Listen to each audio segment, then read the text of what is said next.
Hello friends, जय जगन्नाथ। नमस्कार। मो channel dining with Deepti kitchen को आपण मान को बहुत बहुत स्वागत जनाऊँगी। आज मु अपम पैन रे मिनी केक रो रेसिपी करिया को जाउची। छोटो पकेट रो ओरियो 10 टंकार 8टा पैकेट मु नेची। तापरे ताकू ग्राइंडिंग जार रे भल भाबरे ग्राइंड कर देली। ग्राइंडिंग कला परे गोटे अन्य एक जगह को मु ट्रांसफर कर देली। तापरे गोटे कप क्षीर नहीं धीरे धीरे क्षीर पकाई मुझे धीरे धीरे ब्लेंड कर।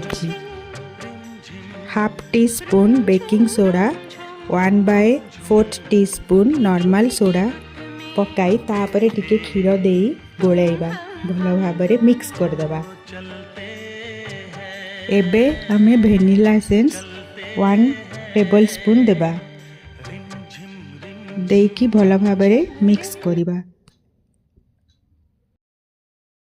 करिकी सेतरे लुहा तावा बसेबा। लुहा तावा उपरे अपम पैन रखिबा। अपम पैन रे अल्प अल्प घी दे ग्रीस करदबा। ग्रीस कला परे सेतिरे गोला होतिबा बैटर को दे दबा। बैटर दे सारी 15 मिनिट पई लो फ्लेम रे हम बसेबा। तापरे आपण काजू दे पारिबे, स्प्रिंकलर नले चोको चिप्स कुछ भी आपण हिसाब रे डेकोरेट कर देबे।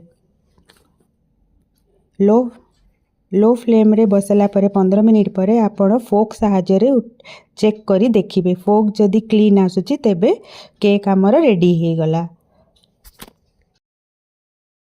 केक हेला परे सांगे सांग ताकू डिमोल्ड कर देबे, नहले हार्ड हे जिवो। आउ एटा एबे रेडी हे गला सर्व पाइका।